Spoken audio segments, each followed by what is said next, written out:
지난주 목요일 21일인데 그날 주님께서 승천하신 날 우리가 지내죠. 그러니까 개신교에서는 승천일을 특별히 지키지 않는데 캐톨릭을 비롯한 유럽에 가면 아예 국가 공휴일로 지정되어 있기도 합니다.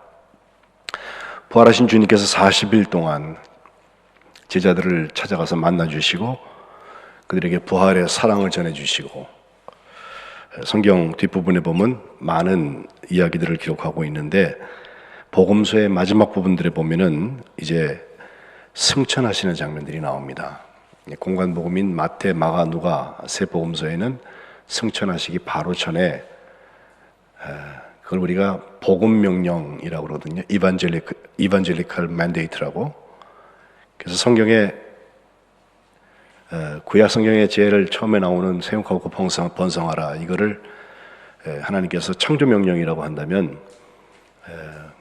신약 성경에서는 가장 우리가 꼭 지켜야 되고 또 표본이 되는 그런 명령이 하나 있다고 하면 바로 승천하시기 전에 주신 예수님의 남기신 말씀입니다. 마가복음에 보면 간단하게 온 천하에 다니며 복음을 만민에게 전파하라 이렇게 말씀하셨습니다. 16장 15절에 있는 말씀인데 그것을 16절로 18절까지는 믿고 세례받는 사람은 구원받을 거고 믿지 않는 사람들은 정죄받는다 하시면서 표적이 따를 거다. 믿는 자들은 예수 이름으로 귀신도 쫓아내고 새 방언도 말하고 뱀을 집어 올리고 무슨 독을 마실지라도 해를 받지 않고 병든 사람에게 손을 얹으면 낫는다. 이런 권세 있는 말씀을 주시고 그 말씀 마치신 후에 하늘로 올려지셨습니다. 그리고 하나님 곧 하나님 우편에 앉으셨다라고 19절은 말씀하고 있고 그것을 본 제자들이 20절에 나가서 두루 전파를 시작을 합니다. 전파할 때 주께서 함께 역사하셔서 따르는 표적으로 말씀을 확실히 증언하게 되었다는 게 마가복음의 가장 마지막 부분입니다. 마태복음은 우리가 잘 알고 있는 28장 18절부터 20절까지 중에서 19절과 20절 우리 잘 알죠? 너희는 가서 모든 민족을 제자로 삼아라. 또 세례를 베풀어라. 그리고 주님께서 분부하신 것을 가르쳐 지키게 해라 하시면서 내가 세상 끝날까지 항상 너희와 함께 있겠다고 주님께서 약속해 주시는 것으로 끝납니다. 누가복음 오늘 예배 시작에 우리가 읽은 말씀인데 24장 48절부터 보면 너희가 이 일의 증인이다 라고 말씀하시면서 내가 내 아버지께서 약속하신 성령을 보낼 테니 위로부터 능력으로 입혀질 때까지 이 성에 머물러라 라고 말씀하십니다.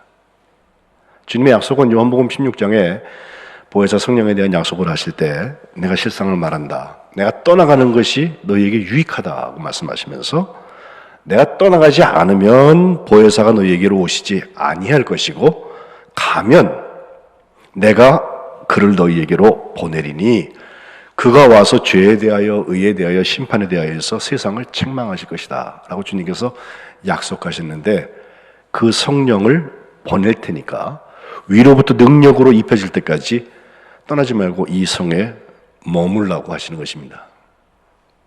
그리고 나서 예수님께서는 그들을 데리고 예루살렘 가까이 베다니 거기 앞에까지 가셔서 손을 들어서 그들을 축복하시고 또 축복하시면서 그들을 떠나서 하늘로 올라가셨고 제자들은 다시 예수님께 경배하고 큰 기쁨으로 예루살렘에 들어가서 성전에서 하나님을 찬송했다.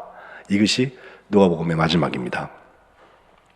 오늘 봉독한 본문은 누가복음의 그 복음 명령과 승천 장면을 조금 더 상세하게 설명하면서 사도행전을 시작하고 있습니다. 우리가 아는 대로 누가복음과 사도행전은 의사 누가가 같이 기록했다고 보아서 연결점이 바로 여기에 있습니다. 봉독한 말씀 앞에 2절 1장 4절에 보면 사도와 함께 모이셔서 그들에게 분부하신 말씀이 나오는데 예루살렘을 떠나지 말고 내게서 들은 바 아버지께서 약속하신 것을 기다려라 하시면서 5절에 요한은 물로 세례를 베풀었지만 너희는 몇 날이 못 되어서 성령으로 세례를 받으리라 이런 말씀을 하십니다. 그러니까 오늘 받들어 읽은 6절 말씀인데 예수님께 제자들이 여쭙는 거예요. 야, 이제 뭐가 올 건가 보다 싶어서 주께서 이스라엘을 회복하시는 것이 이때입니까? 라고 여쭙죠. 근데 주님께서 아주 깨는 말씀하십니다. 7절에 때와 시기는 아버지께서 자기의 권한을 주셨으니까 너희가 알 바가 아니다 그러세요. 이 말씀에 근거해서 우리가 이단을 알아볼 수 있는 가장 좋은 방법이 여기 있어요. 때를 말하는 사람은 이단입니다. 아버지의 권한에 두셨다고 했거든요. 너희가 알 바 아니라 그러셨거든요. 준비만 하고 있으라 그러셨거든요.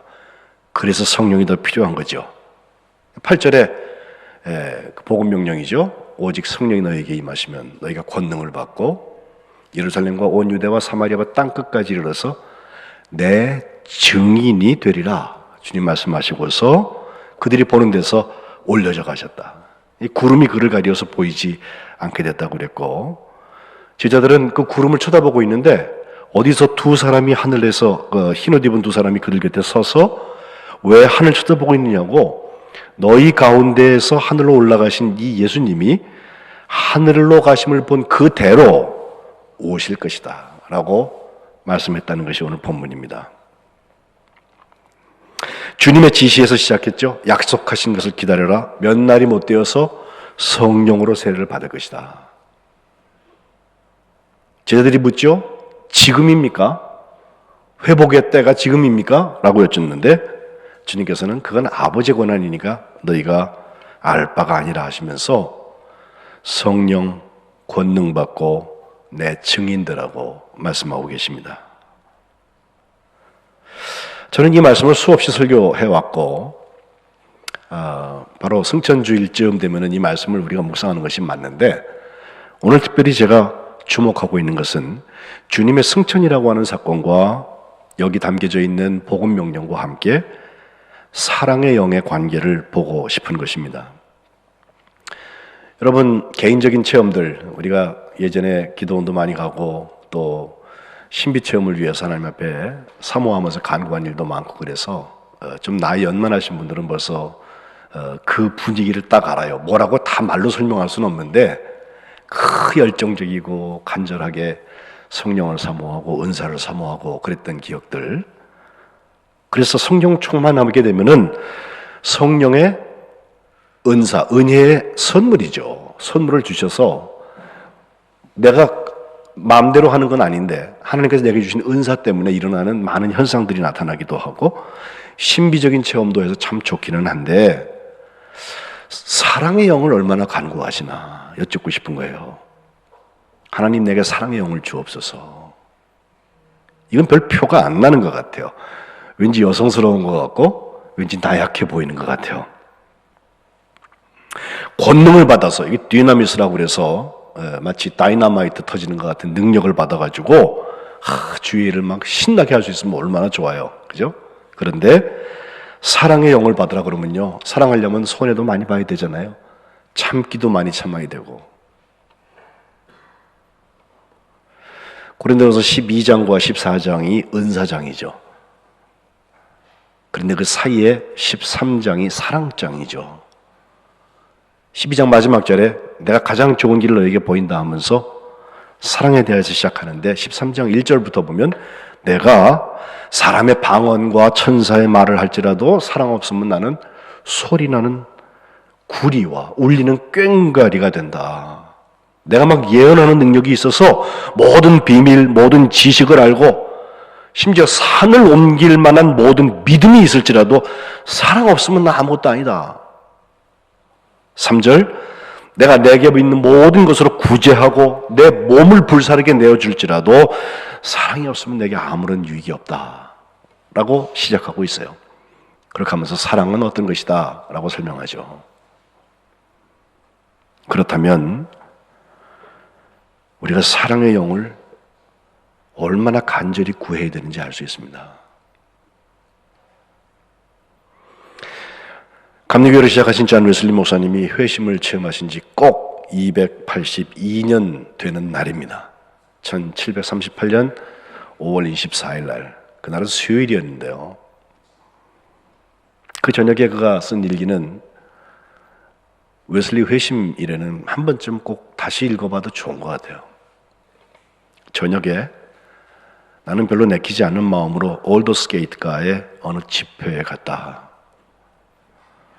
거기서 한 사람이 루터의 로마서 주석 서문을 읽고 있었다.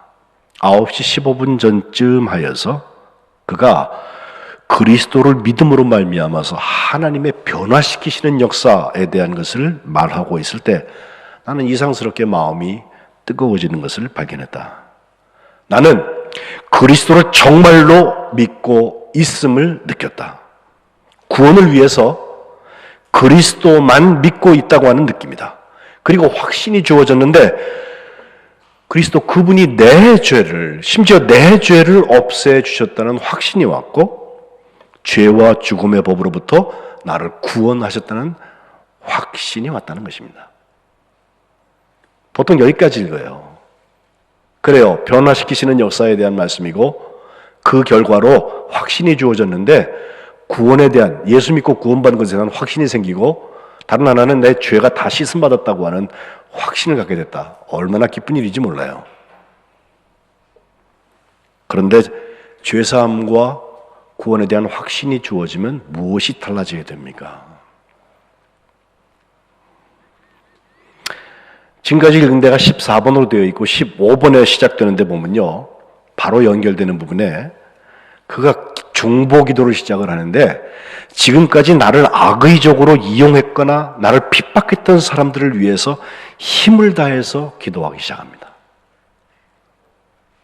그리고 생전 처음으로 내가 방금 처음으로 느꼈던 그것을 거기 있는 모든 사람들 앞에서 공개적으로 간증했다라고 기록해요. 사랑의 영이 임한 거예요. 희생하는 영이 왔고 용서하는 영이 왔고 나누는 영이 임했기 때문에 존 웨슬리의 회심 그날에 있었던 일들은 그의 삶을 바꿔놓을 수 있었어요. 집에 돌아왔을 때 많은 시험으로 몹시 괴로웠다. 소리를 질렀더니 모두 사라져버렸다. 그러나 자꾸만 내게 찾아왔다. 그때마다 눈을 들어서 주님을 바라보았다. 주님께서 그의 거룩한 곳에서 나를 도와주셨다. 여기서 현재와 과거의 상태 사이에 중요한 차이가 있는 것을 나는 발견했다. 은혜 가운데 뿐만 아니라 율법 아래에 있을 때 과거에도 나는 힘을 다해서 투쟁했는데 매번 이기지는 못하고 가끔 이겼다. 그런데 지금은 늘 이기는 사람이 됐다. 사탄의 역사에 대해서 이기는 사람으로 무장되는 방법은 사랑의 영입니다.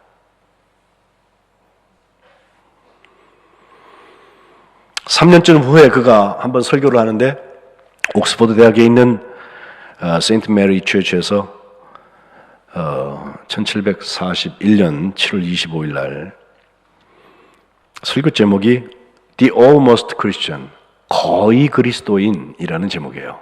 유명한 설교입니다.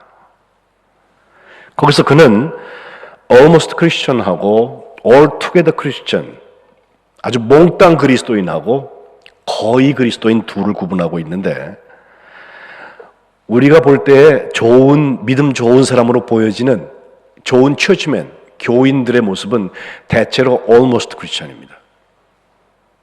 길게 설명하지 않겠습니다. 그런데 거기서부터 어떻게 하면 Altogether Christian, 진짜 몽땅 그리스도인, 머리끝부터 발끝까지 그리스도인이 될 수 있는가? 차이를 보면은 사랑에 있어요. 세 가지 중요한 사랑을 얘기하는데 첫째는 말할 것 없이 하나님을 사랑하는 거예요. 그 하나님 사랑은 하나님의 사랑 안에 내가 거주하는 거, 또 하나님의 사랑이 내 안에 내주하시는 거라고 그는 설명하고 있습니다. 갈라디아서 6장 14절, 내게는 우리 주 예수 그리스도의 십자가 외에는 결코 자랑할 것이 없다. 그리스도로 말미암아 세상이 나를 대하여 십자가에 못 박히고 내가 또한 세상을 대하여 못 박힌다. 그러하다 말이에요. 그러고 나니까 하나님의 사랑이 내 안에 내주하신다는 것입니다. 두 번째 사랑은 예수님이 두 가지 율법으로 말씀해 주신 것처럼 이웃을 사랑하는 것입니다. 내 몸같이 이웃을 사랑하는 것. 요한일서 5장 19절에 우리가 사랑함은 그가 먼저 우리를 사랑하셨습니다. 20절, 누구든지 하나님을 사랑하노라 하고 그 형제를 미워하면 이는 거짓말하는 자다. 보는 바 그 형제를 사랑하지 아니하는 자는 보지 못하는 바 하나님을 사랑할 수 없느니라. 사도 요한이 이렇게 말씀하고 있어요. 하나님 사랑과 이웃 사랑이 해결된 사람들, all together Christian, 몽땅 그리스도인이 되려면 한 가지 중요한 포인트를 지적하고 있는데, 그것은 선한 계획, 선한 소망, 우리 다 가지고 살죠. 그거 갖는 것만 갖고는 안 된다는 거예요. 이것이 선한 열매를 얻게 될 때 진짜 몽땅 그리스도인이 된다 설명합니다. 그러면서 어떤 사람들이 하는 말을 그가 인용하고 있는데, 지옥은요 선한 의도들로 아예 페이브먼트, 이 바닥이 포장이 되어 있다, 이렇게 말하고 있어요. 그 말을 인용하면서 웨슬리가 그 세인트 메리 처치에서 그 모든 나름 학식이 있는 사람들에게 설교하면서 하고 싶은 이야기는, 사랑의 영을 받은 사람들이 사랑의 자리에서 능력 있게 살아가는 거, 하나님이 나를 먼저 사랑했기 때문에 하나님의 사람들을 사랑하는 거, 이것이야말로 우리가 진짜 그리스도인이 되는 길이라고 설명하고 있습니다. 이 얼더스게이트가의 체험은 한 개인을 바꿨을 뿐 아니라 그가 믿음이면 전부입니다라고 얘기하는 신앙지상주의나, 또 믿음은 좋으니까 나 혼자 아주 조용하게 정숙주의라고 말하는데 믿음 잘 지키면 된다라고 생각하는 것이나, 혹은 믿음이면 되니까 율법은 없어도 괜찮다라고 하는 율법 폐기론, 이런 것을 반대하면서 사회적 성화에 이르는 길을 열었습니다. 사회적 성화라는 것은 복음을 중심하여서 어떻게 사회를 거룩하게 만드느냐, 여기 중요한 표현 하나가 갈라디아서 5장 6절에 나오는 사랑으로 역사하는 믿음이라는 것입니다. 하나님께서 우리를 변화시키시고 성령 주시고 정말 마음이 뜨겁게 하셔서 새로운 사람으로 바꾸시고 죄사함과 구원에 대한 확신을 주실 때에는 우리를 통하여서 세상을 바꾸시고 싶은 마음이 있어요. 계획이 있어요.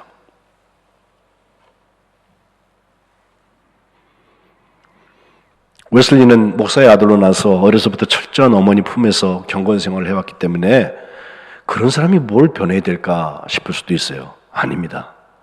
그의 내면의 변화가 그의 전집에, 특별히 일기에 잘 나타나고 있는데, 이 일이 있기 바로 전해에 있었던 조지아주 사바나에서 목회에 갔다가 참 어려움을 당하고 결국은 선교하러 갔다가 돌아왔던 그 일, 오는 과정에 있었던 일들, 그것이 그의 삶에 좋은 변곡점을 만들어 준 것입니다. 결국 그는 한 손에는 하나님의 말씀인 성경을 들고, 당시에는 말을 타고 다녔으니까 다른 한 손에는 말굽비를 붙잡고 88세에 그가 하나님의 부르심을 받을 때까지 52년 동안 복음이 필요한 것이라고 생각되면 어디든지 갔습니다. 그래서 나는 모든 세상을 나의 교구라고 바라본다, 여긴다 라고 캐치프레이즈를 걸면서 가리지 않고 복음이 필요한 사람들을 찾아가서 복음을 전했습니다. 무려 4만 번가량 설교를 했다고 하고, 책도 한 400권 정도 썼다고 하고, 33만 킬로미터가 넘는 거리를 말을 타고서 선교 여행을 했습니다. 이것이 웨슬리 운동 감리교의 시작이 된 것입니다. 그의 사역 전반을 놓고 했던 유명한 기도가 있죠. 하나님, 죄밖에는 두려워할 것이 없고 하나님밖에는 바랄 것이 없는 설교자 100명만 주세요. 성직자든 평신도든 상관없습니다. 그들만이 지옥문을 흔들고 이 땅에 천국을 세우게 될 것입니다.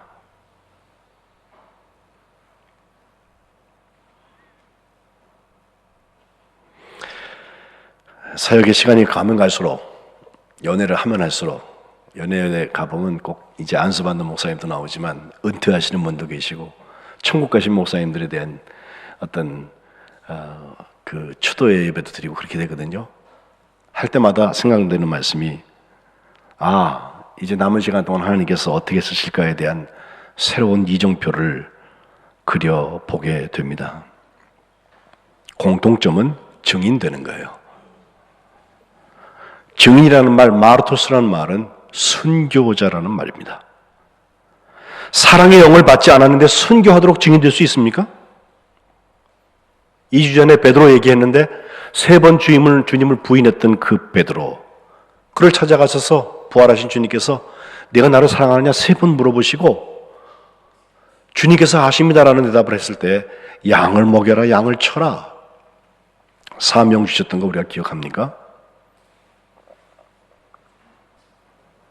사랑에서부터 주님의 양을 치는, 또 주님의 증인이 되는 사명이 이루어지는 것을 볼 수가 있습니다. 코로나19가 팬데믹이 돼서 전 세계적인 유행이 되다 보니까 지금까지는 청정지역으로 보여졌던 아프리카나 남아메리카 이런 지역에도 코로나 바이러스가 가 있습니다. 그제 받은 한 소식에 의하면 페루의 아마존 상류, 정말 인디오들하고, 그 남아메리카 인디언들하고 사역하고 있는 한 선교사님인데, 한원강 선교사님이라고, 피터 한, 그분이 그 밀림 속에서 사역하다가 코로나 바이러스에 걸렸어요. 아무런 대책이 없대요. 인터뷰하는 얘기를 잠깐 봤더니 그분의 걱정은, 내가 걸린 거는 뭐 사역하다가 걸렸으니까 주님 사랑하다가 가는 거지만 혹시 가더라도 나랑 같이 살고 있는 인디오 중에서 16명이 걸려 있는데 이 사람들하고 아무런 대책이 없대요.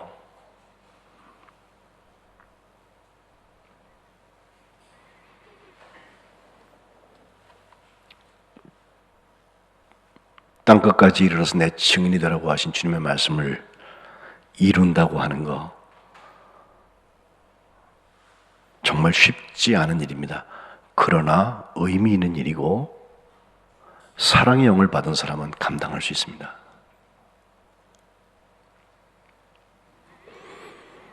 지난 주간에 아주 복된 연결이 또 하나 있었습니다. 남미의 그 브라질과 아르헨티나 사이에 그 좀 조그만 나라죠. 그 나라들에 비하면 파라과이라는 나라가 있습니다. 거기 시우다드 델 에스테라는 곳에 거주하면서 사역하고 있는 16년 차 선교사예요. 저보다는 뭐 10몇 년 후배가 되는데 2004년도에 목사 안수를 받고 파라과이로 파송돼서 16년째 사역하고 있는 임동수 목사입니다. 16년 동안 교회를 180개나 건축했어요. 평균을 내보면요, 1년에 10개 이상, 한 달에 하나씩은 교회를 줘야 그 숫자가 나와요. 그 중에서 60여 개의 교회는 원주민들을 위해서 건축했다고 거기 써놓은 것을 봤어요. 그가 이런 따뜻한 이야기를 올려놓았습니다. 그가 선교 초창기에 원주민 선교를 시작할 때, 첫 원주민 마을에 들어갔을 때 예배는커녕 복음을 이야기하기도 힘든 분위기. 자기하고 원주민들하고 피부 색깔이 같다는 것 하나 믿고 들어갔는데 얼마나 냉랭한지, 어떻게 복음을 전해야 될지 난감했답니다. 기도로 하나님께 지혜를 구하는 거예요. 하나님, 어떻게 하면 이들을 사랑할 수 있습니까? 그런데 보니까 거기 아이들이 막 자연에 그냥 놓여 있다 보니까 온몸에 상처가 많고 그 상처가 전혀 치료를 하지 않아서 골마 있는 것을 보게 됐어요. 그래서 복음 전하는 건 뒤로 밀어놓고 그 아이들 볼 때마다 앉아서 고름 짜고 그 고름 짠 데다가 약 발라주는 치료를 시작을 했습니다. 토요일만 되면 무려 5시간씩 그 일을 1년 동안 했다고 합니다. 나중에 소문이 났는지 옆마을에서도 먼 길을 걸어와서 사람들이 점점 늘어나서 무슨 병원처럼 돼가지고 4시간 내내 쉴 틈도 없이 고름만 짜고 약 주고 기도하고 돌려보내고 이 일을 계속해서 했다는 거예요. 한 1년쯤 하고 나니까 이런 생각이 드는데, 내가 여기 선교하려고 하는데 와서 지금 뭐 하는 짓이야 이게. 고름이나 짜고 앉았고 말이야. 그래서 이제 적당히 이건 정리해야겠다 생각이 들던 차에 이번 주만 가고 이제 그만 간다고 생각해서 그 마을을 찾아갔는데, 웬일인지 마을의 대표급 되는 사람들, 뭐 추장 같은 사람들이겠죠? 그들이 모여서 기다리고 있더랍니다. 근데 그들이 입을 열고 하는 말이 깜짝 놀랄 말을 합니다. 우리가 1년 동안 당신이 매주 와서 하는 일들을 지켜보았습니다. 그리고 지난주에 우리가 모여서 회의를 했는데 당신이 우리에게 꼭 필요한 사람이라는 것을 확신하게 됐습니다. 그리고 당신이 1년 동안이나 매번 이렇게 찾아오는 것은 뭔가 우리한테 하고 싶은 말이 있을 거라고 생각을 합니다. 그리고 당신이 그 말을 위해서 뭐가 하고 싶은지 그것도 우리가 알게 됐습니다. 그렇게 말하더래요. 그래서 내가 뭘 하고 싶은지 어떻게 아냐고 그리 물었더니, 당신은 여기서 예배드리고 싶으시죠? 라고 말했대요. 그렇게 예배가 시작되었고, 원주민 마을의 대표가 예배당 세울 땅을 6,000평이나 주고, 나중엔 그 예배당에 사람들이 너무 많아서 모여서 밖에서 예배드리는 사람이 더 많아지는 그런 원주민 마을 1호 교회가 되었는데, 그 고름 1년 동안 짜고서 시작된 그 교회가 지금 퍼지고 또 퍼져서 무려 180개의 교회를 졌고 그 중에 60개가 원주민들을 위한 교회를 세웠다는 것입니다. 그 당시 원주민 아이들의 고름을 짜낼 때 가장 난감했던 것은 아이들이 자신의 고름을 짜내는 그 나를 막 때리고 원망하는 거예요. 아프니까. 어쩔 수 없는 행동이었겠지만 그 행동들을 보면서 그런 생각했답니다. 왜 이 아이들은 이 고름이 이렇게까지 찰 때까지 가만히 있었는가? 잘은 몰라도 아마도 고름을 짜낼 때보다 고름이 차는 동안에 겪은 고통이 현저히 적거나 아니면 아예 느끼지 못할 정도로 진행이 되는 미미한 것이기 때문에 그대로 방치해두다가 그렇게 됐을 것이다. 여기서 죄의 본질 하나를 발견해요. 죄는 고통 없이 아무렇지 않게 심지어 달콤하게 우리 안에 들어와서 마치 그곳이 자기 집인 양 자리를 잡습니다. 하지만 그 죄를 우리 안에서 제거하기 위해서 우리가 치러야 할 대가는 상상을 초월합니다. 그 죄값은 얼마나 큰지 사람의 힘과 능으로는 도저히 이뤄낼 수 없어서 주님이 친히 저 십자가에 죽으심으로 주님의 보혈로 그 죄를 씻을 수 있게 됐습니다. 그럼에도 불구하고 심지어 우리는 그 주님의 손을 때리기도 합니다. 그 애처럼 아프니까. 심지어 우리는 그 주님의 치유를 원망하기도 합니다. 주님이 만드신 우리의 존재 안의 죄는 원래부터 우리 안에 있으면 안 됐을 이 물질입니다. 코로나 바이러스처럼. 그럼에도 매 순간 우리는 그것을 무감각하게 받아들이고 심지어 탐닉하기도 합니다. 익숙해집니다. 이제는 짜내야 합니다. 닦아내야 합니다. 더 이상 내 안에 침범하지 못하도록 우리 안에 성령으로 충만해야 합니다. 사랑의 영이 충만하면요, 일이 일어나요.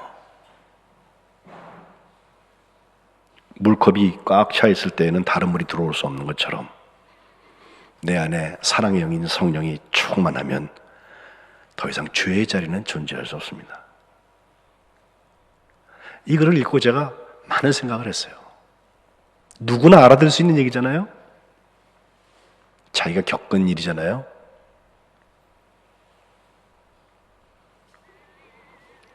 우리는 한 번 예배하는 것을 얼마나 귀히 여기는지요. 웨슬레를 바꾸어놨던 그 성령의 역사가 오늘 우리에게 필요한 것입니다. 그렇지 아니하고는 코로나 이후 세대, 포스트 코로나라고 하는 이것이 정리된 다음에 교회는 큰 위기에 빠지게 될 것입니다. almost 크리스천 가지고 안 됩니다. 몽땅 그리스도인, all together Christian, 이것을 위하여서 승천하는 주님께서 우리에게 보내주시고 약속해 주신 사랑의 영이 우리에게 필요합니다. 그 사랑의 영으로 희생하고 용서하고 나누는 삶들을 사시기를 주님의 이름으로 축복합니다. 기도하겠습니다.